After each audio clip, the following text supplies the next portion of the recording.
Hello everybody, welcome back. I'm the Strategy Professor, and today we're going to be talking about the top 5 tips that I use to climb back to Diamond near the end of this season slash preseason, however you want to define it.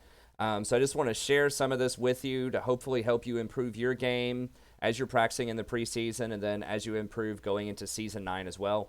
I have talked about many of these things before, but I've kind of learned a lot of extra nuance with the things that I'm saying. So hopefully this can help you out.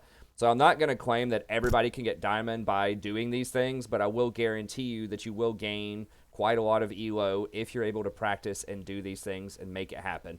So one of the best ways to start doing this kind of stuff is to understand what you're supposed to be doing. So that's what we're going to be covering in this video. I also have links to other videos that I've done before that are about similar topics that are more in-depth about each one of these tips. So be sure to check those out, but I'm just going to go over just relatively quickly just kind of the main things to think about and to work on. And then if you want to study up, have a more in-depth look, then you can click on those videos as well. If you enjoy this kind of content, be sure to like and subscribe. It does help other people find it for that real good insight into how to win in League of Legends. Not a lot of other channels do that, unfortunately. A lot of times there's clickbait or just like little 10-minute videos that give you very generic advice like, don't give up, play strong champions, all that kind of stuff. So we'll talk a little bit about that, but I'm going to try to give you something much more specific. Okay, so let's go ahead and get in here. And I'll have a link to this Google Doc in the description as well if you want to jump around, and I'll have timestamps so you can find your favorite parts. And then if you want to have these links to these other videos that I'm going to be talking about, I'll show you a little bit of them, but I'll have the link here if you want to take those as well. Okay, so the main 5 tips are how to cultivate a strong mental game, consider the pregame carefully, be proactive, shot call, prioritize objectives, and learn wave management, lane priority, and rotations. Okay, so let's go ahead and talk about cultivating a strong mental game first. Now, a lot of people will tell you out there, and this is very common, don't tilt, right? So if you want to win, don't tilt. But that's a lot easier said than done, right? And so naturally, when we're playing a game like League of Legends, and really anything where it's competitive, especially if you're placed with random teammates, you don't know who those people are. They're just anonymous people. It's very easy to think that they're just in your way, right? That there's people that are constantly screwing up. They're in your way. And it's really easy to blame them because, you can spot the mistakes in others a lot easier than you can spot the mistakes in yourself. Because unfortunately, in our culture, it's thought that if you make a mistake, then there's inherently a problem with you, right? You're bad, you're dumb, you're stupid, and a lot of this gets reinforced throughout our society. However, it's much better to think of mistakes as learning opportunities. If you understand that a mistake was made and you're willing to admit that you made a mistake, then you're going to have the opportunity to explore that mistake and learn from it to become better. And that's kind of the secret to improving a lot in life. If you look at a lot of successful people, many of them made a lot of mistakes, but the difference is instead of trying to blame other people or instead of trying to come up with all these excuses why they didn't succeed, they analyzed, they thought introspectively, well, what did I do to make that mistake and how can I improve that moving forward? So you really want to be hungry. You want to be trying to learn. You want to be trying to improve and focusing on yourself. Now, a caveat to that, though, is a lot of people will say just focus on yourself, don't focus on others. I don't think that's accurate. You don't want to excessively blame other people, but you do need to look at what other people are doing to help you decide what you need to be doing. And we'll talk about that more when we talk about playing around your win conditions. But basically, you don't just want to stick your head in the sand. You want to be pressing tab and looking and seeing, okay, well, my mid laner is, 5-0, so I need to be playing around my mid laner. I need to be giving that person vision. If there are certain items I could get that could help them out potentially, I need to be getting those. I need to be using my cooldowns to help protect them or to help them do whatever they want to do. So, for example, if it's a Zed or something that's 5-0 mid lane and he's trying to split push bottom, then maybe you can give him vision on the bot side of the map to help him split push more safely or to help him get picks on somebody that might be going through the jungle. It's just a very simple example. Maybe you're getting destroyed in the bot lane, but your mid laner is doing very well. Maybe you could give them your control ward somewhere around the mid lane bush to help them with vision so they can be even more aggressive in the early game. Maybe somebody on your team is failing hard, so maybe one of your main victory conditions early on was, okay, we need to play around this Camille jungle, who's like a 70% Camille player, and she's usually doing very well, but now she's 0-4 in this game, right? Well, you need to not flame her for being 0-4, but to recognize, hey, she's making some bad decisions. Maybe she's tilted. Maybe she's tired. Maybe she's just having a bad game for whatever reason. And so maybe I need to try to play around somebody else. Maybe I didn't think that Teemo top was going to be very important in this game, but this Teemo is 6-0 top lane. So now maybe I need to adjust and play around the Teemo instead of play around the Camille. Or maybe you try to engage as a support, as a Leona. You ping it a lot. Your team doesn't follow up. Well, instead of flaming your team, you need to reflect and say, okay, well, these people obviously don't know how to follow up on my engages, so I need to be much more careful and only take the absolute best engages I can possibly get. I can't take any more of these like 60-40 engages where we're slightly favored in a fight because people are too hesitant. They're too scared. So those are just some examples. Or maybe if your jungler misses a smite on a dragon early, maybe you need to take a look at that and see, okay, they missed a smite here. So we need to not try to do a 50-50 Baron later on because there's a good chance they might miss the smite again. So you do need to pay attention to what other people are doing and learn from it, but that doesn't mean that you have to flame them when they're making mistakes, okay? So don't stick your head in the sand, like an ostrich. Don't just pay attention to yourself. Pay attention to everybody, but try to focus on what you can do based on that information that you can get rather than flaming other people. So a couple of things that can help you out, and I know that's easier said than done as well, and, I get frustrated too. Everybody gets frustrated. But it's how do you use that frustration? How do you turn it into something productive? Because at the end of the day, if you're playing ranked and you're really trying to climb, what matters is you get the win, okay? You get the win. It doesn't matter who does what in the game. It doesn't matter if you have an 0-18 top laner. If you win the game, you win the game.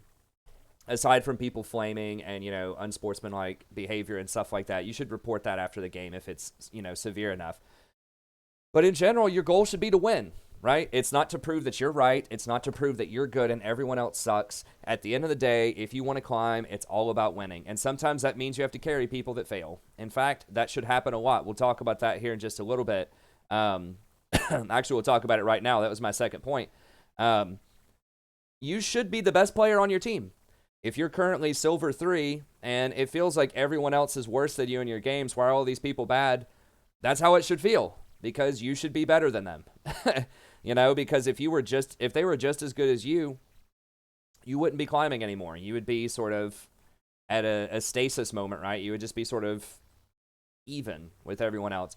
But if you truly are prepared, if you have the knowledge to climb, if you have the skill to climb, it should feel like you're the best player on your team almost always. So it's going to feel like everyone on your team is bad if you're trying to climb. And that can be kind of a weird feeling if you don't think about it in the right way. You have to think about yourself as a leader. You're the person who's smarter. You're the person who's better. So you have to lead these people to victory. Okay? And you can be technically a lot better. You can be mechanically better than people on your team. You can even be a lot smarter and mechanically better than people on your team. But if you aren't doing the kinds of things we're going to talk about in this video, then you may not climb anyways. So if you're raging out or you're just, the right call, but you're not communicating it to your team, you're not shot calling correctly, what people, what you should be doing, but you just find yourself getting baited by your teammates. If you ever get baited, that's your fault. You should know better not to go into that. So even though you might say, well, I knew better, but this person baited me, it's like, well, you got to have more self-control then. You got to just not do it. If it's a bad idea, don't do it. So there are definitely some invaluable things that can hold you back even if you're better than your team. But I think that it's important to recognize that it will look like most people on your team are failing if you are indeed prepared to climb. So if you are really a gold level player, you just have a little bit of rough edges and you're currently in silver, it should feel like you're a lot better than everyone else that's in silver. Okay, you just have to figure out that extra couple of things you need to do to click to take it up that little level there to get to gold. Okay, and just keep in mind that individual games don't matter as much as overall learning and improving. Even if you only play like 300 games a year, which is pretty light, that's like less than a game a day. I played probably 1,500 to 1,800 games this year, which is like 6 games a day. I also stream, so that's a big part of it. But even if you don't play that much, individual games really don't matter that much. So yeah, if someone goes 0-20 and rage quits on your team, that's going to happen every now and then. But just keep in mind that that's going to happen to the enemy team too. You're playing with the same people. Someone who's on your team this game might be on the enemy team next game, right? So you're playing with the exact same pool of people. So I know sometimes it can feel like, wow, everyone's feeding, everybody throws, there are all these problems. But the enemy has that problem too. You just don't see it, right? You don't have access to their chat all the time. It's easy to forget that they also had someone who was going 0-7. So maybe their mid laner went 0-7 and your top laner went 0-7, but they were playing champions that performed better over time, or they just made better macro decisions, and they ended up winning the game despite the person who was doing terribly on their team. But if you go back and look a lot of times, you will see that, the enemy team often has a couple of people that fail.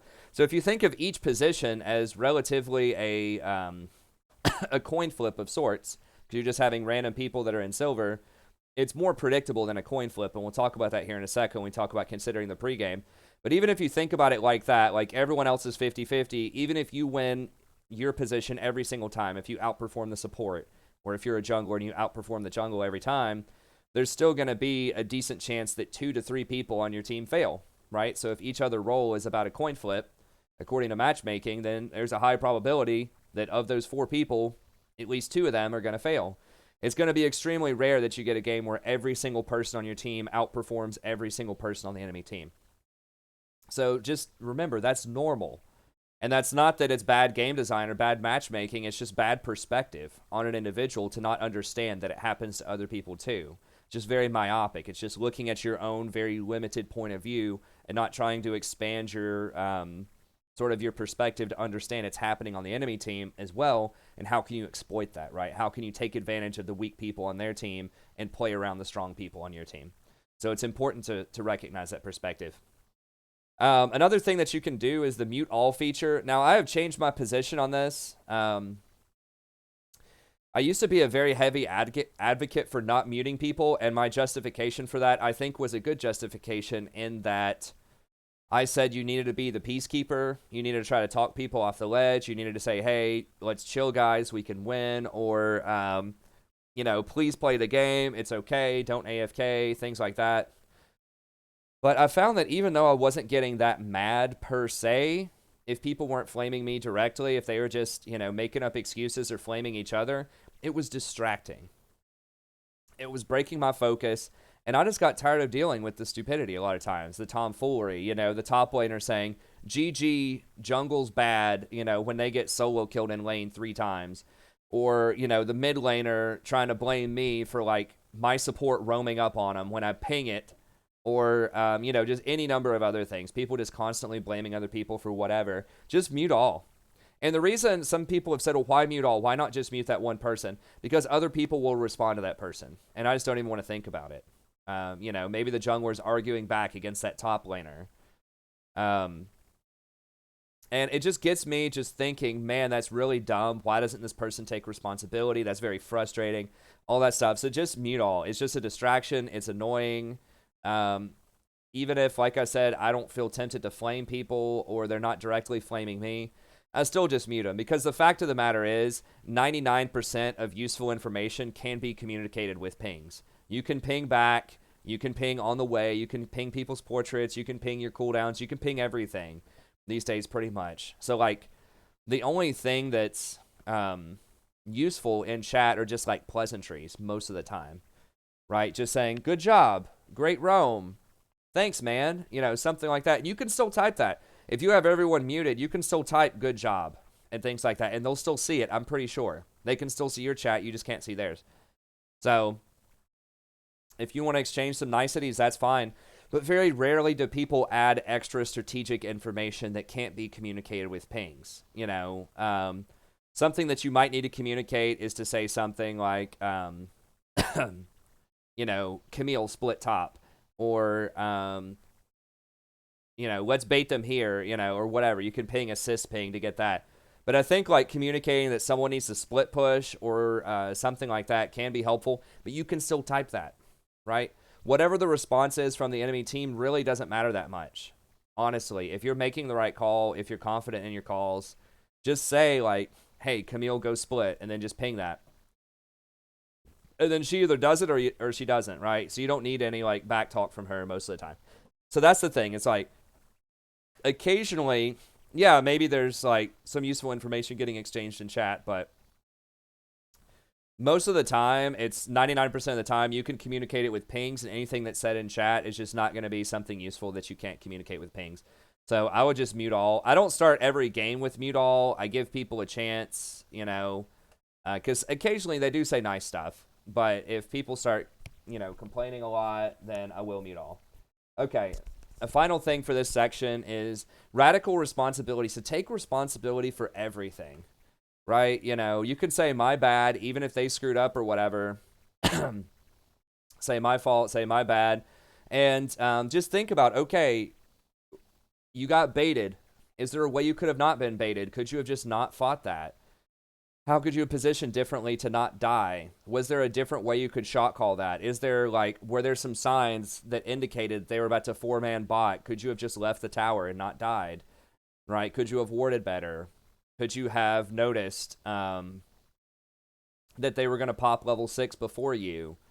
Could you have noticed that the enemy top laner had their teleport and your top laner didn't, so it wasn't a good idea to push up when they had a ward behind you? You know, just go back and think, what was something that I could have done to make that better? Especially every time you die. It's really easy to go back, because every time you die, it's your fault. And it's a mistake, I think.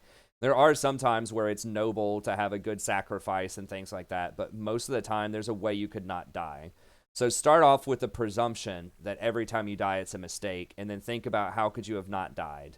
And that will be correct most of the time. Like I said, there are some exceptions if you're a tank where, you know, you can sacrifice yourself for a really good engage and things like that, but the vast majority of the time, it's your fault if you die. And it's a bad thing. Because, like, if you die and you are the most powerful person on the map, which you should be if you're wanting to climb, then you're losing all sorts of advantages, right? If you're a support, you're losing all of the vision on the map. You're losing potential wave clear, depending on your champion. You're losing potential engage, depending on your champion. You know, you're giving the enemy access to objectives. You know, you're forcing your team potentially into a 4v5 if they want to protect Baron. You're giving up towers. Like, it's just really, really bad if you die. So definitely not worth, not hashtag worth most of the time if you die. So you want to try to stay alive.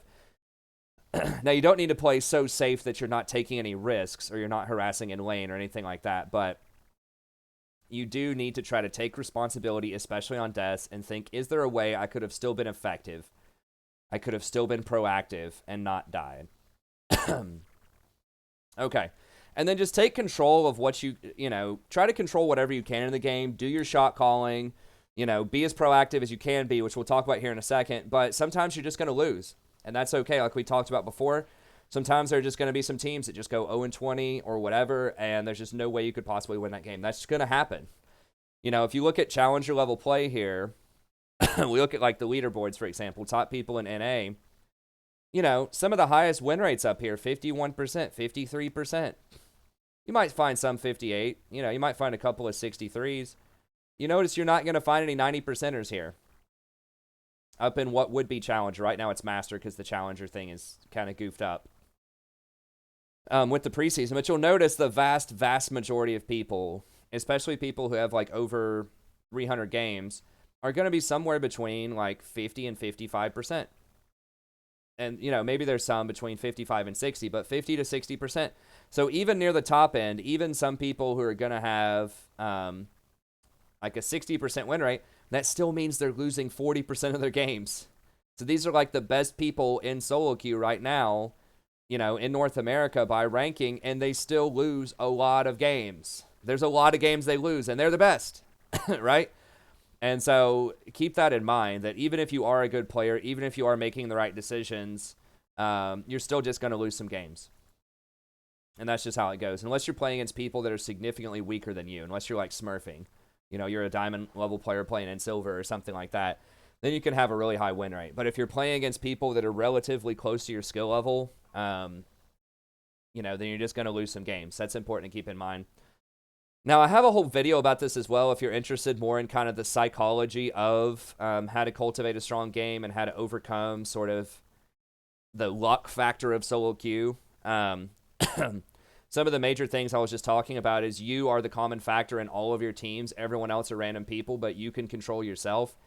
And if you control yourself, even if everyone else goes 50-50, if you win the bot lane 70% of the time, you should have a 54% win rate. And I do stuff like that where math, and then I explain different parts of this. I explain like why people feel unlucky through a psychological phenomenon called cognitive dissonance, how that works, how you can overcome that.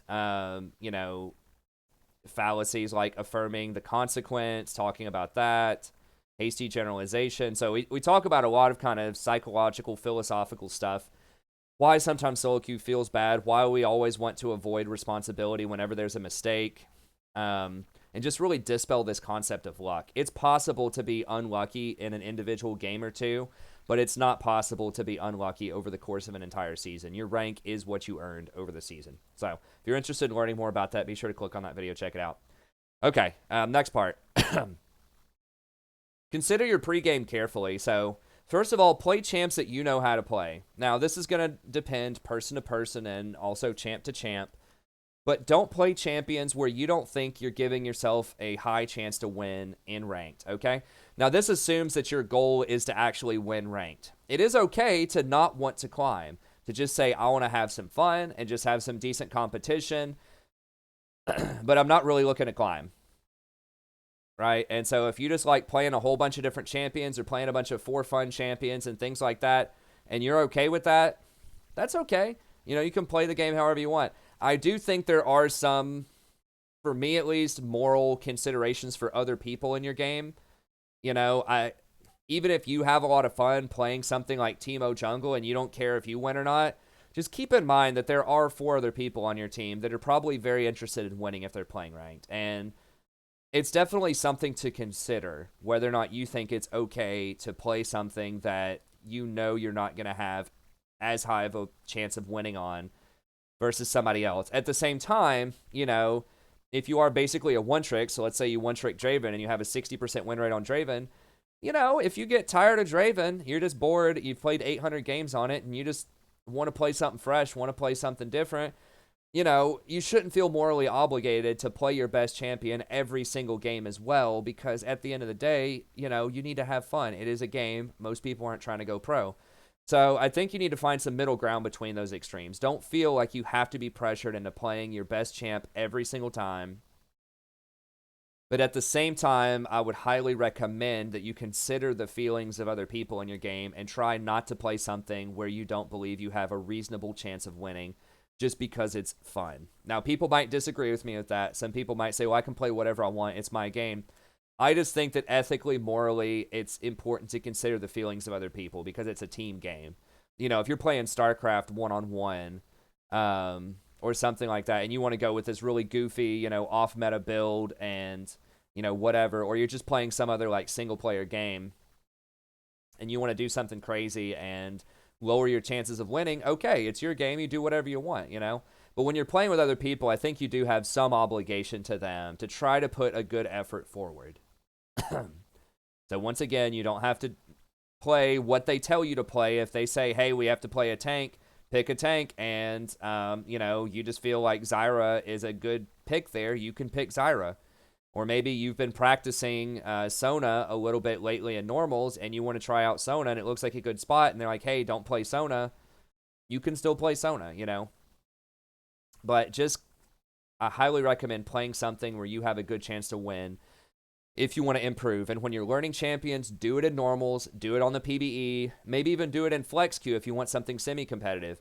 But do not learn how to play a champion in ranked if you want to climb. That's just my advice to you, because you can't get upset if you only have 5 games on Yasuo and you play Yasuo straight, for 10 games and you only win 20% and you get demoted a couple of divisions. Well, it's because you don't know how to play that champion. And just because you're a certain rank doesn't mean you're that rank for every single champion. So just because, I'm Diamond 4 right now doesn't mean that I'm a Diamond 4 Yasuo player. It means that I'm a Diamond 4 pretty much, support player. And more specifically, I'm a Diamond 4 AP/Enchanter support player. My tanks haven't been that hot for a little bit. So just keep that in mind. And similar to that, try to play strong champs. Now, it's always important to balance out, and I get asked this question all the time. Should I play a champion that I'm good with, or should I play a champion that's good in the meta? It's like, well, ideally, it's both. It's not a mutually exclusive choice, I think, because you can learn champions that are good in the meta. So, right now, for example, if you were to say something, but there are extremes to this, right? And a lot of this comes if you play super off meta stuff. Let's say you play Heimerdinger support or something, and someone comes up to me and says, hey, I play Heimerdinger support. I've got 1,000 games on it with a 55% win rate. Should I play that, or should I first time Nami in a ranked silver game? I'm going to tell you to play the Heimerdinger just because you have a lot more experience on that champion. So I think at the end of the day, experience matters more than meta. But that I think if you're really trying to climb, you need to be honest with yourself. You need to be honest about the meta, and you need to try to play things that are good. So yes, Heimerdinger is better there, but the best solution would be to learn something that's more meta that is going to give you a higher chance to win. So learn something like Zyra, learn something like Nami, and become proficient on that. So once again, it's up to you, though. If you just love playing Heimerdinger support, you love playing Teemo support, that's why you play League of Legends, you do it. It's your game. But at the same time, you can't complain if you're not climbing as much as you possibly could. Some people are just very good on these weird picks, and that gets a lot of visibility on YouTube, right? Where you see the one-trick Heimers, the one-trick Singe, the one-trick Mordekaisers, or whatever, that are challenger, and it's like, yeah, you can do that, but most people won't do that. It's like, yeah, you could drop out of college and, do a startup tech company in your garage. Some people have had a lot of success with that, but I would not recommend that to most people, right? So you need to not take the exception and think of it as a rule for yourself. So I think that if you're really trying to climb, hey, thanks so much for the sub. I appreciate it, BT. If you're really trying to climb, be honest with yourself and try to play good champions. I'm going to update my one-trick video. I do have a one-trick video on the champion. They're like the best 2 one-tricks for each role from 2017. And I think a lot of that still holds up through Season 8 into Season 9. But I'm going to come up with a new one over the next week or so. So stay tuned for that as well if you want to know, well, what should I put a lot of time into? But just in general, try to play strong champions. Ideally, you can find somewhere in the middle where you can play something you enjoy that's also strong. That's the ideal situation. So if you have 1,000 games on some really weird pick versus you have no games on, a meta champion, then of course pick your weird champion. Experience matters more than meta. But ideally, the best situation is to get experience on meta champs. Okay. Other slightly more advanced things to consider are respect your pick position. I talk about this. I have a counter pick video, which I didn't link here, but you can find it on the channel. Just look up counter picking guide. If your first pick, don't pick something that can easily be countered. So, maybe you are a, I don't know, like a fantastic Soraka player, for example. I would not recommend first picking Soraka because if they pick something like Blitzcrank or they pick something like Leona or some other really hard engaged champ or they have 3 assassins on their team, they have a Kha'Zix jungle and a LeBlanc middle and a top lane Akali or something like that, you're going to have a really bad time. So Soraka is very good in certain compositions, right? So she's a niche pick champion. She's a specialty pick whenever you want some lane dominance and really high scaling with tanks later on in the game. But she has some very strong weaknesses too. So you would want to pick something that's relatively strong into most picks. You need to think, okay, what has very little counterplay to it right now? So I think Nami is a good example of something like that. I think Zyra is a good example. Zyra is a case where she does have weaknesses. She is weak to assassins also, but she's so overwhelmingly powerful at what she does, her lane dominance and her team fighting, that really overcomes a lot of the weaknesses if you just position correctly and if you maximize her extremely strong laning phase right now. So just try to think about that. Just think, okay, is this going to be good into counter picks? So if I'm first or second pick, is it okay to pick this? Or do I just hold on to this pick until I'm 4th or 5th pick? Because there are some champions that are good blind pick. And there are some champions that are really good as a counter pick. So for example, if they pick a Zyra, you might be able to pick something like a Vel'Koz or a Xerath or, God forbid, even a Lux. Support potentially, right? But if you play a long-range harassed champion, that's actually really good into Zyra. You need to also consider, well, is that good for our team comp? If they have 3 assassins and a Zyra on their team, it may still not be a good idea to pick Vel'Koz into that situation, but that's on the table as a counter pick, whereas you would not want to pick it blind. Okay.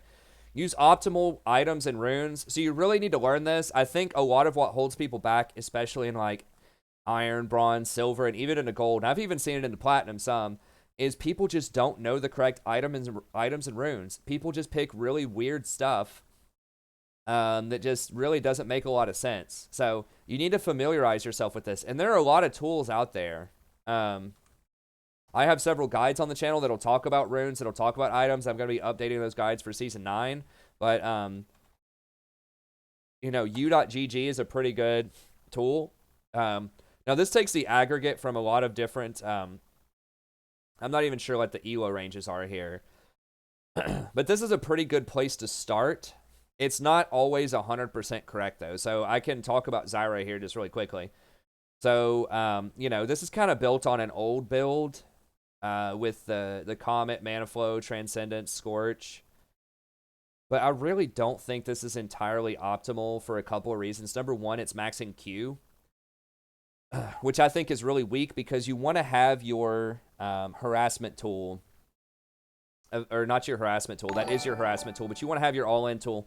Hey, thanks, Kago, for the sub. I appreciate it. You want to have your all-in tool at, like, maximum capacity, so you want that 2-second root. That's the most important thing, is to hold them still so that your plants can hit them more.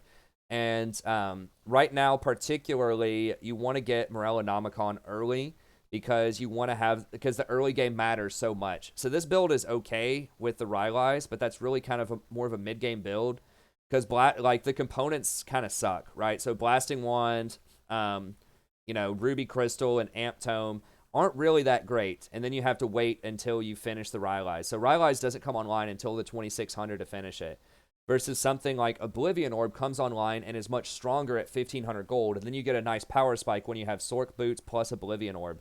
It doesn't even mention Oblivion Orb here.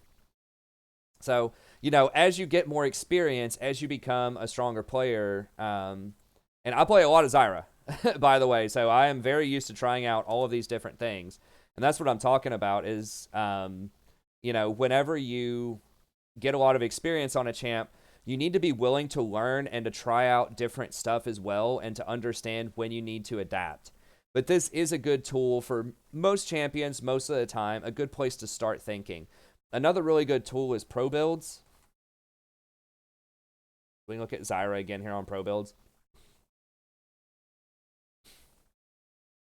So this is more of a build that I prefer, is kind of the Electrocute build, and I really like taking Precision next so that you can get Coup de Grace and Presence of Mind, so you have more ults. Yeah, better execution, but as you can see, there's a disagreement among pros, right? So u.gg gives you kind of just an aggregate average, but it doesn't show you the differences. And that's why I like pro builds. So one thing about pro builds to keep in mind is the meta is very different up near Challenger than it is in Silver. So you're not, like, the win percentages might be different. Excuse me. And the champion representation might be different as well. So people might play Zyra a lot more in Gold or Silver than they do in Challenger. Or like Garen or something like that might be much more popular in lower elos. The builds might be a little bit different because games are longer and people have more gold in general. But it's a good place to start because you have context, right? So, for example, we could say, okay, this person really likes going Electrocute. You know, these people like going Comet. Why? Why would they choose to do that? So, like in this game, for example, you know, why did this person choose Comet? Why did they choose Font of Life and Bone Plating? Was it just a misclick? Was it a mistake? Was there some kind of specific build they were trying to go for? Were they just experimenting and trying out something different? This seems really weird to me. He's going like Boots of Swiftness and Stopwatch. I'm not necessarily sure if that's a good a good person to be looking at. But you can, you know, you can see, well, why did they build this item here? Why did they take this rune in this situation? What was the matchup? Do a lot of them seem to take certain things against Leona? Do they tend to get certain builds against Leona versus other people? And you can see here, a lot of these people are going the Morellonomicon Sork Boots build that I was mentioning before, and Leandri's. So that's why I like it, because there's context. You can tell how the game is going as well. Were they losing? Were they winning? Who was really strong on their team? Who was really strong on the enemy team? Maybe they had to get something defensive like a Banshee's Veil. Maybe they had to get something like a Zanya's because the enemy team had a Fed Zed. This person may have gone Zhonya's because, for example, they're losing the game and the Pyke was really fed. So Zhonya's is very good against Pyke because you can use its active to stop Pyke's ultimate. So maybe under normal circumstances, this person wouldn't get Zhonya's. But at a certain point, maybe he was like, wow, that Pyke is super fed, so I'm going to have to get Zhonya's to protect myself from that ultimate. So either way, you need to be thinking critically about the items that you're picking, why you're picking them, and do your research before the game and just sort of have an idea, but be able to adapt in the game, and that comes with more experience on a champion. So you just need to be playing champions a lot. You need to have a champion pool of like 3 to 5 for each role that you play, tops. And then like really study them, figure out when should you pick them, what are the matchups, when should you do these certain items. So u.gg is good, just a good generic place to start thinking. And then once you know a little bit more, you can start looking at pro builds, try to understand context, and then make your own decisions for what works best for you and what works best for your game state. Also, do your research on op.gg. Professor is another one that's pretty good. So if you didn't know this, you can... I'm not going to be able to grab this information right now, but you can type in a couple of different people. So if you type in, let's say...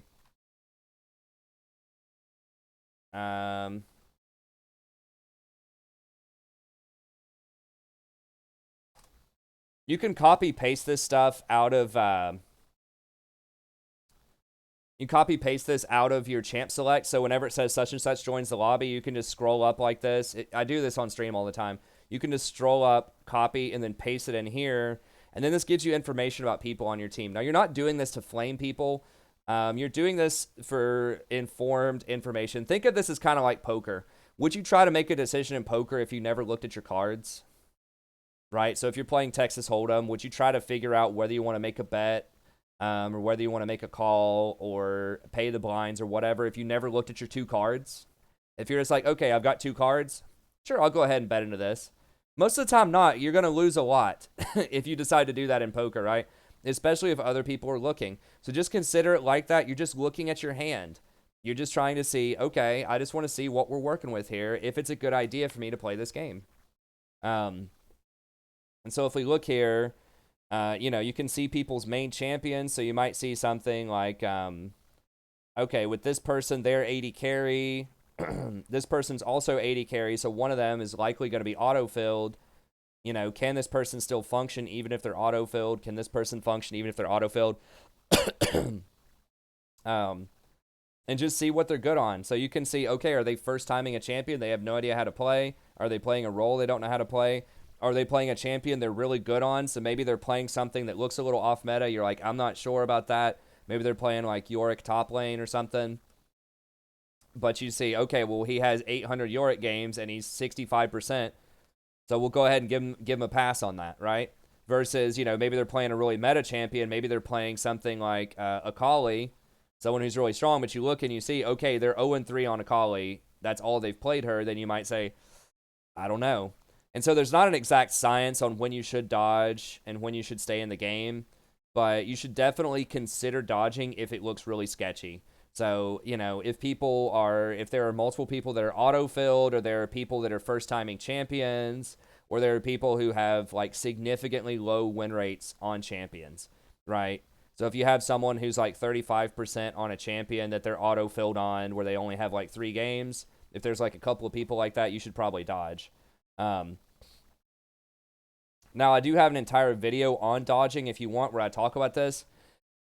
A lot of people don't understand exactly how this works. I thought I had the, let me grab the Google Doc here real quick. So be sure to check this out if you want to know more. But basically how dodging works is your first dodge of the day, you'll be locked out of queue, so you can't play any game mode. You can't play ranked. You can't play Nexus Blitz. You can't play normals for a certain amount of time. So the first time it's 6 minutes, and you lose 3 LP. But you get out of the game. The next time, and I think they changed this. I'm pretty sure they changed this a few patches ago, and it never showed up in the patch notes. But I could have sworn this was different over time. But as it stands right now, at least as it has worked over the last couple of weeks, if you dodge consecutively, so if you dodge one time, and then you dodge a second time directly after that, you will lose 10 LP on your second dodge, and you'll be locked out for 30 minutes. However, if you dodge one game, and then you play another game, even if you win or lose, and then you dodge a game after that, it'll still be a 10 LP penalty, but it will only be a 6-minute lockout. So you only get the 30-minute lockout if you dodge twice in a row or 3 times in a row. Every single additional dodge is going to be 10 points, but it's only a 6-minute penalty, which is much better. It does not affect your hidden MMR, okay, except during promotion series. I explain all of this in here, but and I explain what I'm not going to go. I don't want this video to be too long, so I don't want to go too much into what hidden MMR is. But basically, look at this video. It'll tell you that. So the TLDR is you should take your first dodge if you think you have a 40% or less chance to win the game. And you should use a second dodge if you think you have a 25% or less chance to win the game. And then I'll talk about some different theories for how you can decide whether or not you should dodge. There's like the winning lane theory, there's strong champion theory, and there's the experience theory, and you should use some combination of these. So thinking about how experienced someone is on the champ, thinking about how many of your lanes are going to win in the early game, and thinking about who is playing really powerful picks in the current meta right now. And then I go through just some easy to understand math to help you decide when you should dodge, when you shouldn't dodge, and the power of dodging. But dodging is a huge thing that it's not sexy. A lot of streamers don't talk about it, but it's very, very important if you want to climb.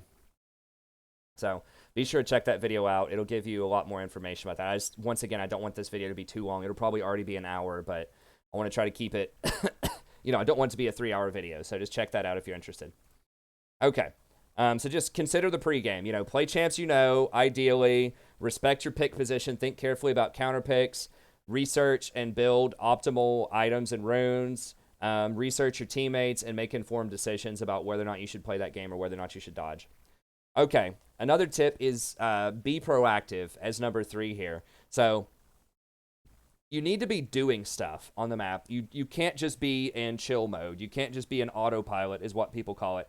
I think a lot of players just kind of go around and they're just listening to some music, just hanging out, just farming it up, just running their jungle route or just sitting there as support, ready to heal somebody. And they're just not being active. They're not looking for opportunities. They're not squeezing every possible advantage out that you can, right? So a simple example of this might be just getting in auto attacks in the laning phase, even as a support, right? So your Zyra or your Nami or whatever, landing autos is important. So think about, if you auto attack somebody after armor and all that stuff, let's say your auto does 40 damage, right? Even if you just get in like maybe 2 auto attacks per minute, which is extremely low, but even 2 auto attacks per minute, that's going to be 80 damage per minute, right? And then like 3 minutes into the game, so around 5 minutes into the game, if you are dealing 40 damage per minute, then or 80 damage per minute rather, times 3 minutes, that's 240 damage, right? Just on something simple like auto attacks. Most people are going to have, by that point, maybe 700 HP. So this is going to be somewhere around like a third of their health just from landing one auto attack every now and then. That doesn't even include Airy procs. It doesn't include Scorch. It doesn't include any other runes that you have or abilities. It's just a simple auto attack. Just one auto attack every time the wave comes in. May not seem like much, but it adds up a lot, right? And it definitely, if you can get multiple auto attacks, you can get like 2 or 3 auto attacks in every single time a wave comes up, you're going to run them out of the lane really quickly, especially if you're on a champion that trades really well. So like Nami, for example, if you auto attack and cast your wave, if they auto attack you back, you're going to heal yourself. So you deal damage, you auto, that's going to put Scorch on them, that's going to put Airy on them, your wave's going to hit them, and then you're going to heal yourself after that. It's a very strong trading pattern. With Zyra, you hit your Q on them, a Q plant, and you auto them, well, they're sitting on your plant now. So if they want to try to auto you back, they're going to be taking a lot of hits from your plant, and they're probably going to die if they do that. And so they're going to have to back up because you're basically hitting them twice, once with the plant, once with your autos. So just little opportunities like that are a big deal. And just learning things like, and I talk about this in my wave management and macro video. So I've got the macro video here, and I think I've got my wave management video down here that we can talk about here in a second. But just look for those opportunities. right? So like every time the AD carry goes for a last hit on the minion, this is a very simple one that you can do that people do all the time in higher elo, but it almost never gets done in like silver, bronze, and even into gold. When someone goes for a last hit on a minion, they have one auto attack timer. They can use the auto attack to hit the minion, or they can use the auto attack to hit you. So whenever they go for that, hit them. It's that simple. Cast your spells on them. Another thing is like they're going to have to stand still to auto. So you're going to have a much higher probability of landing your stuff if they're going for the last hit. So if you see that Lucian walking up to try to last hit a minion and you're a Nami, you can throw the bubble just a little bit on top of them and slightly behind them. And then most people, after they auto, they're going to try to run back and the bubble's going to hit them. And then you can go for an all-in or get some really good harassment. But you know where they're going to be, right? If there's a minion that's low, you know they're going to be there trying to last hit it. They're going to have to stand still. They're going to have to use their auto attack timer. So use that to your advantage. Harass them. Hit them with your Nami wave. Hit them with the Zyra plant. Go for your CC. Try to get them with that hook. You know, get them with the Alistar all-in. Whatever tool you have, whichever tool you have, use that. And so look for that advantage. Don't let them sit there and get free minions. Always make them pay a price. Think about that. You need to be taxing them. Every time they get a resource, you need to be taking another resource away from them, right? They want to get last hits, you're taking their health. Okay? And so you want to be as aggressive as you can be. Stand up near the minion wave. Like, don't be ridiculously aggressive, right? But I think I had a league map pulled up here. Let me pull it up again here. Now, there used to be something called Rift Kit, which was very helpful. Oh, I think I had it. Yeah, there we go. There used to be something called Rift Kit where you could like draw on it, but I think it just doesn't work anymore. At least I couldn't get it to work. But, you know, for example, like if you're in the middle of the lane, just stand up here, you know, try to auto attack them as much as you can whenever they're going for those minions. Hit them with your spells. If they miss one of their skill shots, Blitz misses his hook, go up there and punish them. They can't do anything to you. Thresh misses the hook. They're vulnerable for 12 seconds. That's just like free time, just a beat on them for 12 seconds. So don't let them get away with that. I see so many supports, especially at lower elos, whenever I do coaching videos and things like that. It's like the enemy will miss a skill shot and they'll just stand there and look at them. It's like, no, you need to be hitting them. Get in their face, do some damage, because I promise you, especially if you're in silver, if you go up and just start beating people down in the laning phase, they don't know what to do. Like, they don't know what to do with that kind of aggression. When you walk up as Nami, level 1, just auto attack them, W, auto attack them, and then just like run them out of the lane. Just keep autoing. A lot of times they won't even hit you back. They'll be so startled. They don't know what's going on. And they'll just start running away, and then you can just hit them even more. So keep in mind the minions do hurt, though, early on. So unless you're just extremely abusing them, then don't like try to fight them in their own minion wave. Nami's kind of a special case because you can auto attack, land your W, and get another auto or two in, and then run away because she heals herself off of her harassment. So you can afford to take a couple of minion hits, and that's why you almost always want to go armor as your third rune shard choice early on, just because armor helps block some of that minion hit, some of those minion hits. But look for those opportunities. I mean, I think so often people just get really complacent and they're just, you know, happy to sit there idle and just scale up. It's like, no, go for the hits. Now, sometimes you need to be careful and measured, though. You don't want to be too aggressive in certain lanes. You need to understand you know, what the lane dynamic is. So, for example, if you are playing Soraka and your AD carry is Ezreal and you're against something like a Leona Draven, you're going to lose that lane and you're going to lose it hard. So you can't just walk up and auto attack Draven like that because he's going to beat you up, especially with a Leona. So, you know, you need to measure that and consider it carefully. You know, this is why it's important to play lane-dominant champions, too, so you can do this. That's why playing things like Zyra right now and playing Nami right now, especially in this meta where tower plating and early aggression matters so much, you need to be aggressive because that's part of being proactive. It's part of taking advantage of opportunities. If you're playing something like Tom Kench or like Tarek or something like that, you can't harass. You can't get those autos in. You know, your skill shots aren't going to be as high of impact or they're harder to hit. And so you're just not going to have as much like influence on the lane. You're just relying on your AD carry to do most of the harassment or relying on your AD carry to hit those CS.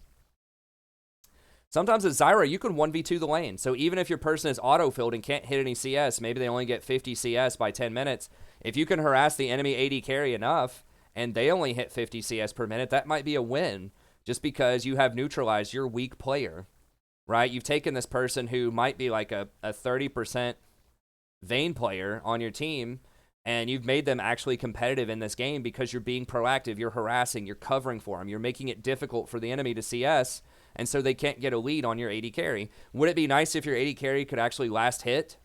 Yeah, that would be nice if you could actually be up 20 CS when you play Zyrobot. But just think about it this way. If you're even in CS as Zyrobot, that means your AD carry was probably going to be really, really far behind if you weren't being that proactive, right? So maybe you would have been down 20 CS with that Vayne if you had picked something like Taric instead of Zyra. So just keep that in mind. Measure, try to understand the game state. I talk about this in my laning video, so be sure to watch that in terms of like trying to figure out when you should do what. Think about your lane position, right? So I'm not going to go as much into that. I know I sound like a broken record. I just don't want this video to be 2 hours long. But think about where do you want to position the wave. So if you're playing a losing lane, like if you're someone like I said, Soraka, Ezreal, and you're against Draven, Leona, you need your wave right here, right? If you're blue side, you need to put your wave near your tower. Try to freeze it here. I talk about lane freezing in that management video. But try to get the minions to stop right here and just last hit, because there's no way you're going to be able to fight them, and you're just trying not to die at that point. That's really rough. Because if you think you're one of the best players on the team and you're like opting into a really, really hard losing lane, you might want to consider a dodge, even if your other lanes look okay. But your solo lanes better look damn good if you're going to stay in that game with that kind of lane, right? So you better have somebody who's like an Irelia middle that's like 80% win rate and a top lane like, 80% Aatrox if you're going to get that slammed in lane. But yeah, so if you're going to get butchered and you want to play the game anyways, then try to position here. If it's about an even lane or you're scared of the jungler, keep it in the middle, or you're playing a hard engage tank. So if you're playing something like an Alistar or a Leona, the middle is where you want to be, because if you're pushed up all the way to their tower, then you're not going to be able to all in them because you're going to be under the tower. Unless you're really fed, or you're Alistar level 6 or something like that, and you're trying to coordinate a dive. In general, you want to leave the lane in the middle if you're playing a kill comp, because it's just a lot easier to kill them. And then if you're playing a very lane dominant comp where you have very nice push, then you want to push them into the tower. I would say the best possible thing you can do if you're not sure is pressure them into tower, push them into tower, track the jungler, get really good vision, and just don't get caught. So if you can push them in a tower and not die, that's the best situation. Obviously, you're going to make yourself weaker to ganks from mid lane, from teleports behind you, or from the jungler. So you need to be watching all that stuff. But they're going to be taking damage from the minions. You can harass them under the tower. You can deal damage to the tower plating. They're going to be missing minions under tower in theory. So that's the best winning position. You also gain priority. So you can potentially go take a dragon. You can go get wards in their jungle. That's just the best position by far to be in if you can pull it off without dying, right? So, if you keep pushing them in a tower, they get really low. They have to take a bad back. You push them in. Your jungler just happens to be over here getting scuttled. Just call dragon and go get it whenever they back. That's another proactive thing you can do. But look for those opportunities. Don't be complacent. Don't just sit there and think, okay, well, I'm not dying. I've got a good KDA. My AD carry's not dying. Maybe we're up 5 CS. That's okay. I'm good with that. It's like, no, not okay. Not okay in this meta. Like, you need to take advantage. Because, what happens if your top lane goes 0-3, right? What happens if your mid lane goes 0-5? If you lose the game, it's partially your fault because you're not winning hard enough. You need to crush them. You need to completely dominate because you're not looking to win your lane. You're looking to win the game. And that means you need to butcher them bot lane. If you had an opportunity, so if you're playing Zyra and you're playing really passively, but you had an opportunity to kill them a couple of times, or even just to make them miss a lot of CS. Maybe you could have made them miss 20 CS and you could have had 3 tower platings by 10 minutes or something like that. You need to do that, right? You need to do that. Like, you can't just be complacent with winning your lane. Like, you need to win your lane even harder. Like, there's always ways you could dominate even more, and you need to dominate as much as you possibly can in these games because you're going to have that 0-3 top lane, right? You're going to have the 0-5 mid. You're going to have the raging jungler. And so not only is it good for winning the game, it's good for team morale. So maybe like that top laner's 0-3 and they're crying, guys, we can't win. There's no way we can win. Well, if you give your Draven 3 kills bot lane, just say, chill, Draven's fed, we can win this. Then you have something to say, right? Whereas if you're just even in the lane, you could say, chill, guys, we can win this. He could be like, what are you talking about? You guys aren't winning your lane. But if you're actually winning, people are more likely to chill. Now, not always. There sometimes will be that guy that's just always pissed, no matter what, if he doesn't win his lane, even if other lanes are winning. But you'll have a better case you can present to them, right? Where you can say, hey, we're winning, hang in there. We'll come help you in a little bit, right? So you need to win as hard as possible. You can never win and you can never overkill it. You always need to be thinking, like, how can I do this? Even if you're going 7-0 in lane as Zyra consistently every game, how can you get 10 kills, right? How can you take that tower 1 minute faster? Could you have gotten Dragon, 3 minutes faster? There's always more you could be doing, and you need to be doing as much as you possibly can to compensate for the other people who are going to fail. So make sure that you're tracking the jungler, that you're gauging your aggro. If they're camping you, you got to chill. I'm talking about all this aggression and trying to play as strong as possible, but you can only do as much as the game will let you do, right? So if their enemy jungler is just camping you bottom, maybe your top lane is losing really hard. Your top laner's 0-3, your bot laner's 0-3, and you're the only lane that's winning. Expect the jungler to come down there. They're going to come down there, and mid lane's probably going to come down there. So you can't be pushed up as Zyra, harassing them when you don't know where their jungler is and when their mid laner disappears. If they come down here in 4-man and kill both of you and take your tower, that's your fault, right? That's not your mid laner's fault for losing the lane or for getting roamed. That's not your jungler's fault for not being there when their jungler is there. It's your fault. So yeah, if you're really stretching, would it be nice if your mid laner won? Would it be nice if your jungler counter ganked? Yes, of course it would, but you can't control them, right? You can control you. So you need to be aggressive but measured. You need to be thinking, where's the jungler, where's the mid laner, and get away with as much as you can do. But if they're not going to let you do it, if they're just going to camp you, 24/7, you're just going to have to deal with the camp. Maybe like number one is don't die, but number two, maybe you could say, okay, maybe ping Rift Herald. Maybe say, hey, jungler's bottom, get Rift. Tell your jungler. Maybe he wasn't thinking about that. Maybe Master Yi's sitting right here getting Scuttle or something like that. You see the jungler bot lane, like, camping you in this bush right here. Just say, hey, get Rift. Like, ping this. Assist, assist, assist. Tell him to go get the Rift. Say, jungler's bottom. Go get it. Maybe your top lane's dying a lot. And, they're 0-3. They just got ganked by the jungler. Push your lane up. Tell your team, hey, go get Dragon right now. Ping it. So you just got to learn how to play around the camps as much as you can and just do as much as you can. I talked about playing around your win condition, I think, earlier. You just want to make sure that you're playing around who's strong on your team. So, a lot of times you want to think coming in, how do we actually win this game? Do we have champions that do enough damage, that are strong enough in this meta to win? And then play around the person who's doing well.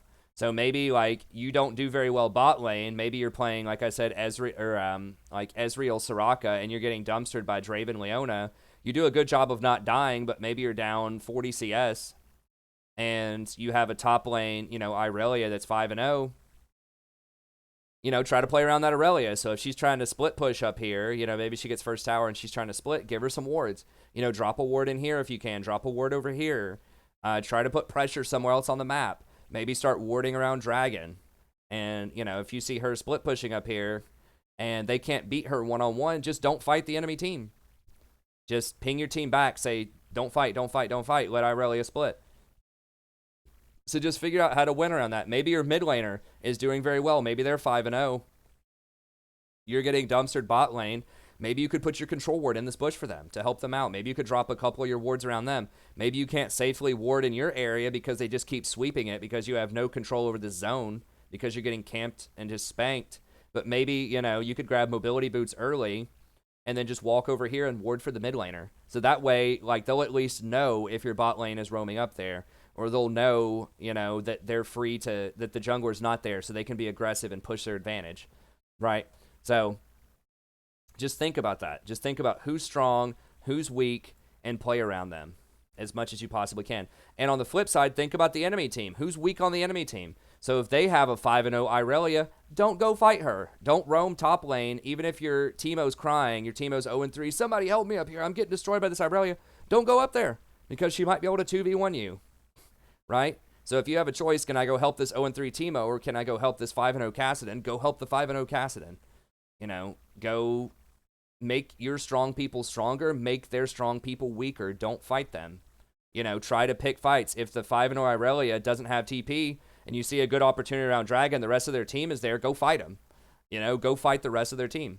And a lot of times, if they have one person that's really fed, you can overcome that if you have really good macro. So if they have a 10-0 Zed, but the rest of the people on their team only have 1 or 2 kills, you can kill those other people. They're really weak. It's only the Zed that's strong. So if you see the Zed split pushing bot lane, and you're trying to position around Baron, start a fight.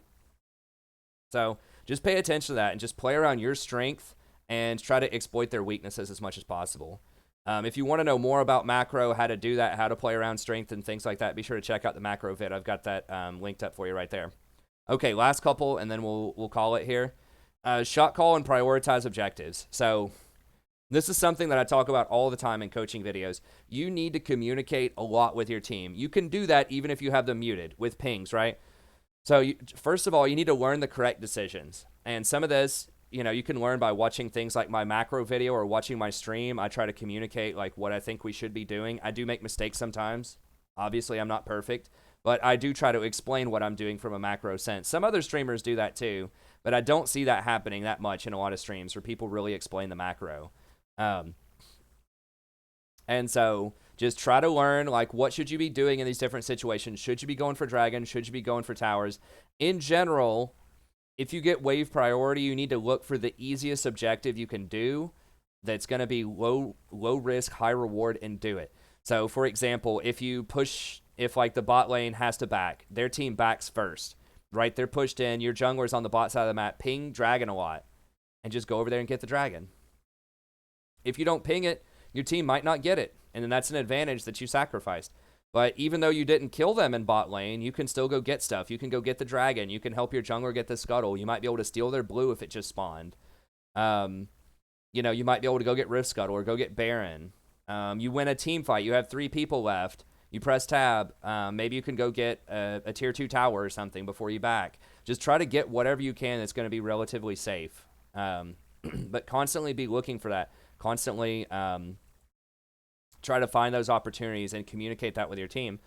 Now, and I just use the example there of ping dragon if your jungler is, if you force the bot lane back or your jungler's top, ping stuff early. So let your team know, hey, Baron spawning in 1 minute, ping it at 1 minute, ping it at 45 seconds, ping it at 30 seconds. Just constantly give them a countdown. Just not like literally every single second, but like every 15 or seconds, let your team know. And just keep in mind that if you back, it's going to take you about 30 seconds, depending on your boots. If you have mobility, you might be able to get back closer in like 20 seconds. But it takes you time to go back, and you need to be prepared for that ahead of time. You don't want to be like, oh crap, dragon just spawned, I don't have any wards, for example. If at all possible, you need to be looking at that timer saying, okay, dragon's up in 1 minute. I need to try to go back, get some wards, and go set up for that. So around 1 minute, with a dragon, you need to go back, come over here, get priority in one of your lanes to go push up mid lane or push up bot lane or whatever. Once you get priority, try to get a buddy, at least one other person to come over here and help you ward. Set up your wards around that. Be the first on the spot and get that dragon. If you're there early, sometimes you not only get the dragon, but you can kill them, especially their enemy support. So maybe you backed at 1 minute to go get your wards and you started pushing up waves and warding. Maybe their support backed at 30 seconds. And then they're getting there like right when dragon's about to spawn. They're trying to walk right up here and ward. You just sit in this bush and boom, blow them up. Or they're trying to come down here, blow them up. And then if you get the vision synced in first and you have priority in the lanes, they can't really contest you for that. If they come in there, they're going to die, probably, because you're going to have all the vision on them. And if they don't, you get a free dragon. And all of that is predicated on you paying attention to the timings and just being early to the spot, just getting there faster than they do. So really, really important to be proactive, ping those timers, and just ping as much information as you possibly can, right? So, ping your 80 carry. If you're not going to hit 6 until the next wave, ping your bar. It says like 75%, right? So, maybe they're kind of low and you're Zyra, but you're like, 90% to level 6. Just wait until you get to level 6. Or maybe your Ignite's going to be up in 15 seconds. You should probably just wait on your Ignite to be up to make sure you get that kill. Maybe you're running low on mana and your 80 carries positioning like they want to fight. Ping back and then ping your mana bar. Just let them know, hey, I have 5% mana. Or you can ping your ability that you're not able to cast. So ping your heal or something if you're Nami that costs like 130 at max level. Ping your heal if you only have 80 mana and it'll say does not have enough mana. Ping items. So if your Twitch comes back to lane with a Blade of the Ruined King and Vayne only has a Bilgewater Cutlass and a recurve bow, ping that. Ping the Blade on the Twitch, ping the recurve bow on the Vayne, and then just say, let's fight. Or conversely, if that Draven finishes his Stormrazor and your Jhin is only on BF Sword, ping that Stormrazor and say, don't fight. Because he's going to be a lot stronger than you. Ping other cooldowns too. If you see their top lane teleport, ping it. Ping the teleport. If you're watching the minimap and you see the mid laner flash, ping that flash. And definitely ping the jungler. Anytime you see the jungler on the minimap, ping him. So I like to use question mark pings on the jungler and then ping the portrait of the jungler. So like if Kane's up here, let's say that your jungler warded their raptors and you spot Kane on the raptors, you need a question mark ping that and then ping his portrait so that people understand what it is, so that they know Kane's up there, right? And if someone is headed directly for a lane, then ping the back button. So if you just see their jungler walking around their jungle, just question mark it and let them know. If you see the jungler like walking up the river going for that fight, then you need to ping back and ping the pictures. Or you see their mid laner rotate up, going up towards top. So don't rely on other people to ping stuff. You have a mini map. You need to ping everything. Especially as a support, you don't have to last hit minions. So that means you should have more mental power available to pay attention to the minimap. So that's one of the major ways you carry a support is vision and shot calling. So just relay as much information as you possibly can and use that information to your advantage. So you see the jungler up here, try to ping on Dragon. Say, hey, let's go get Dragon if we can. Let's go get this Scuttle. Whatever you can do, but constantly be looking for ways to ping communication. Now you can ping bounties as well.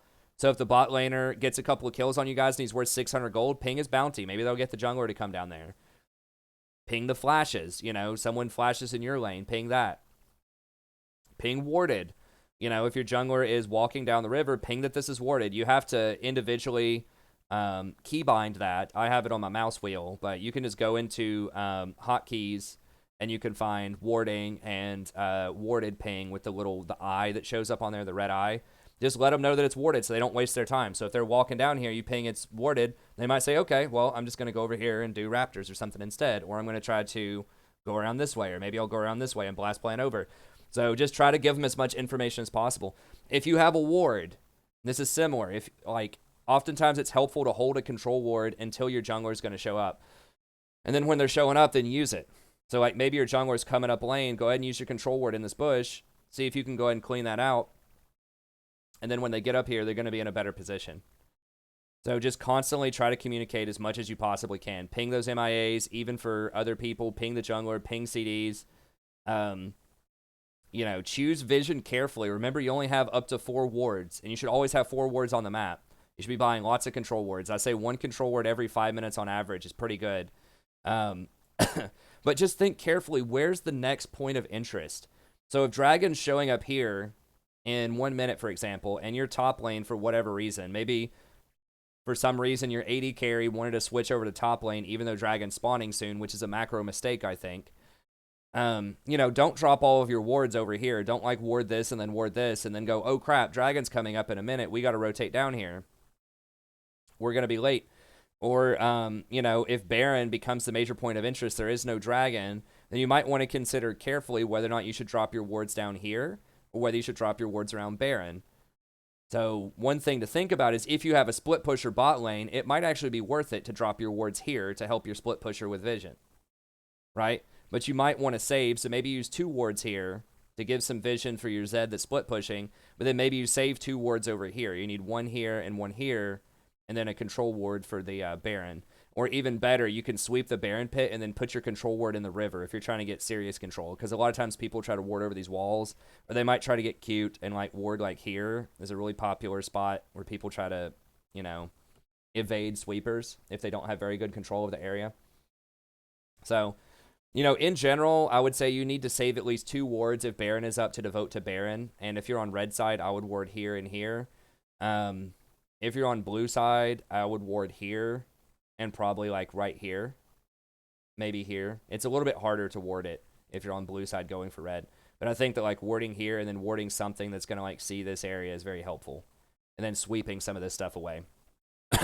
So maybe like with your 3 wards, you could ward here, here, and here. But yeah, just think about what the next thing is. What's the next important thing you need to do and ward for that instead of just warding in random places. Like, have a very specific reason why you're warding. Are you covering for the split pusher? Are you preparing for Baron?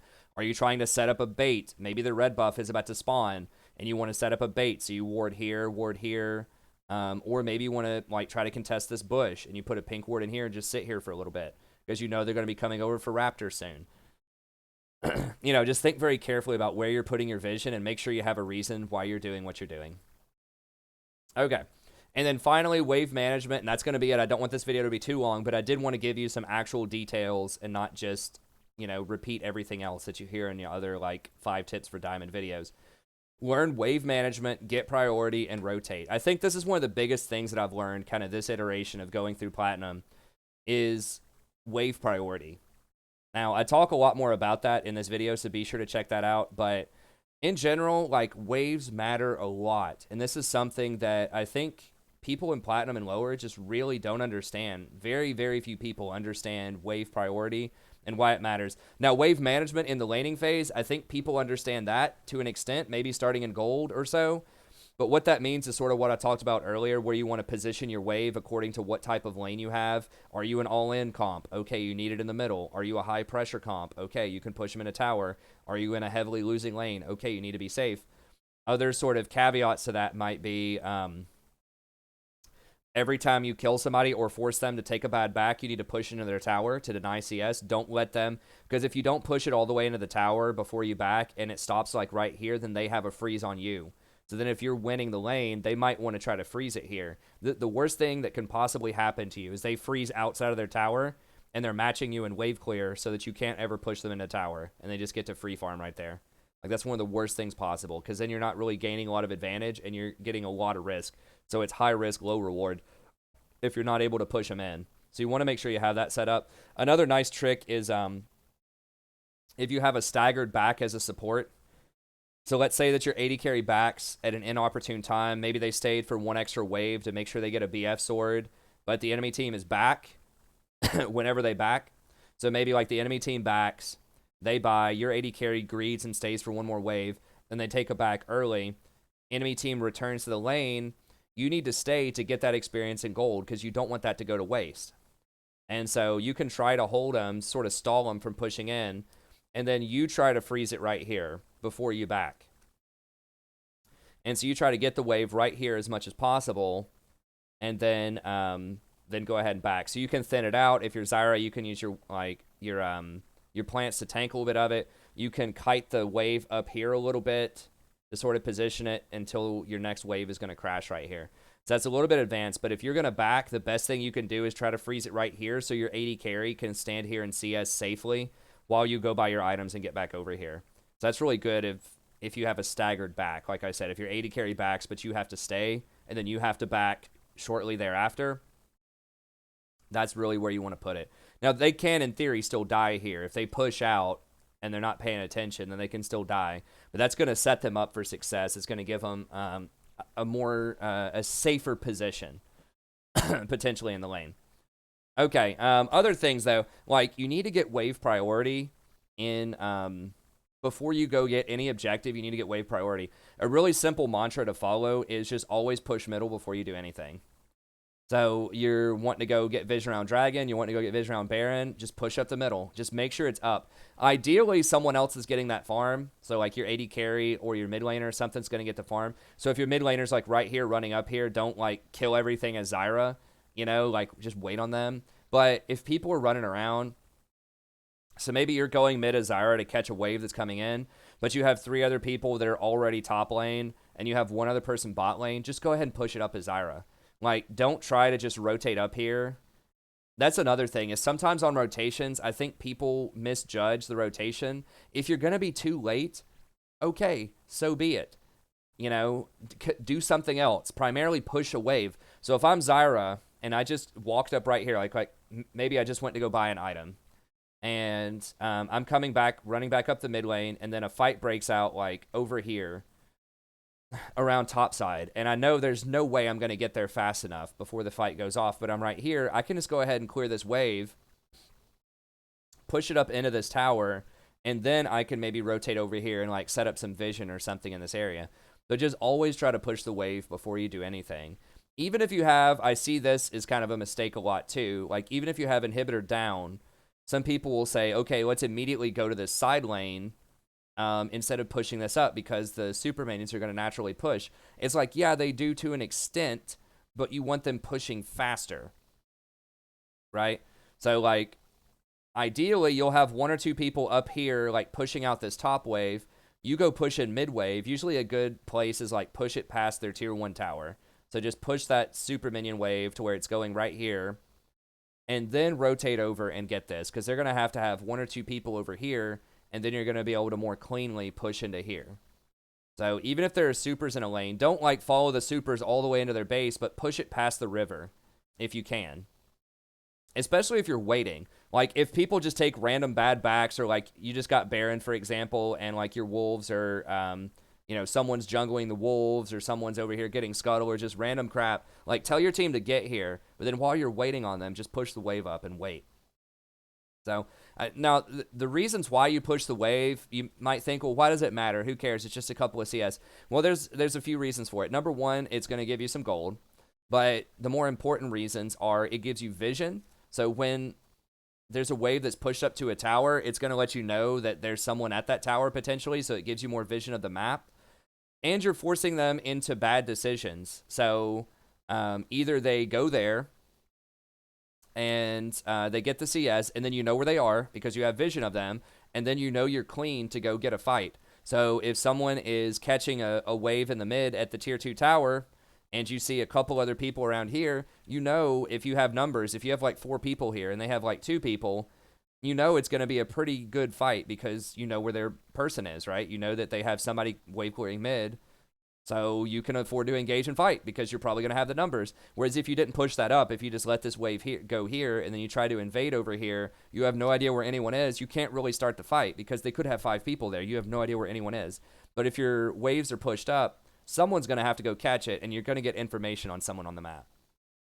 And that's going to help you make better decisions as to whether or not you should fight. So they have to choose, do I give that information and potentially like not be at the team fight? Like, do I potentially die? Especially right now, there's a lot of people taking Ignite instead of Teleport. So if they have, if their top laner takes Ignite instead of Teleport, you push up the wave over to here, their top laner goes over here to catch that wave, they don't have Teleport, you can fight.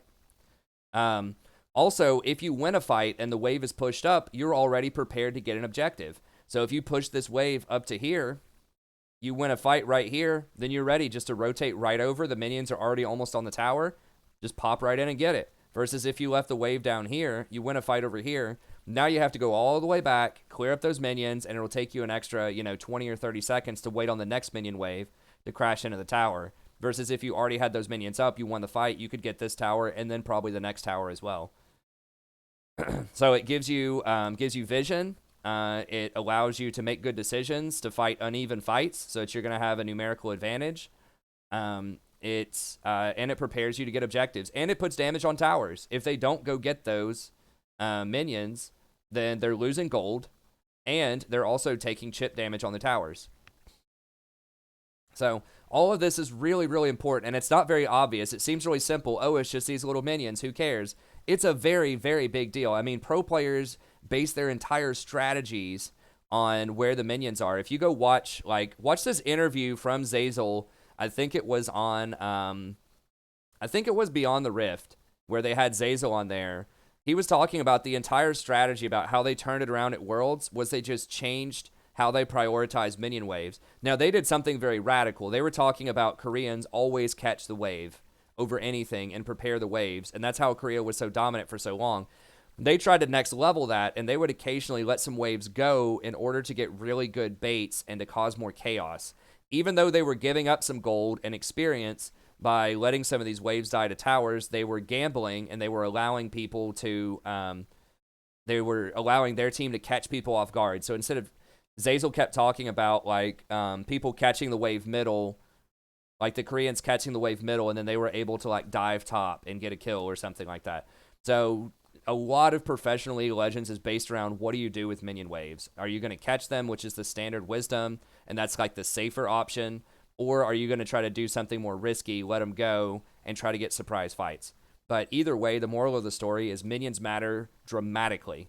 Really, really important, not just for the farm, but for all the reasons I just described, for the map positioning, for the objective control, for the vision, for the shot calling. They are the cornerstone for winning in League of Legends. And that's something that I really didn't respect until fairly recently, just how important that is. So make sure you are getting lane. That's what lane priority is. It means that you are pushing in the wave. They have to catch it, so you have the option to go do whatever you want next. That's why you have the priority to go roam wherever you want to go, because you have the lane minions in your to your advantage.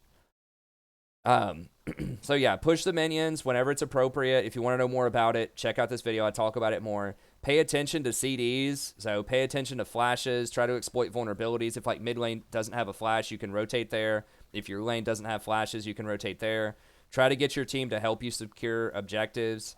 And then position your wave appropriate to your lane situation. We already talked about that one. So there you go. Hopefully this helps you out. I know it's a bit of a longer video. I wanted it to be faster, but I also wanted it to be thorough. I will have timestamps in the description for you. Be sure to check out these other videos. Each one of them is probably about an hour as well, about more about these specific topics. You can listen to these videos a lot like podcasts. I hear people say, you're driving to work, you're eating lunch, you're, taking a shower or something. You just want to listen to it on the side. I think it's very easy to do that. People have asked me, why don't I just do a podcast? That's complicated. Basically, for most podcast venues, you have to actually pay money to use their platform, whereas Google, they pay you a small amount. And so, I don't know, podcasts you can download, which is a major advantage, versus you have to use data on YouTube. But anyways, I just can't afford to do a podcast pretty much. But anyways, so just a quick recap. Try to cultivate a strong mental game. Consider the pregame carefully. So as far as the strong mental game, just always try to take as much responsibility as you can.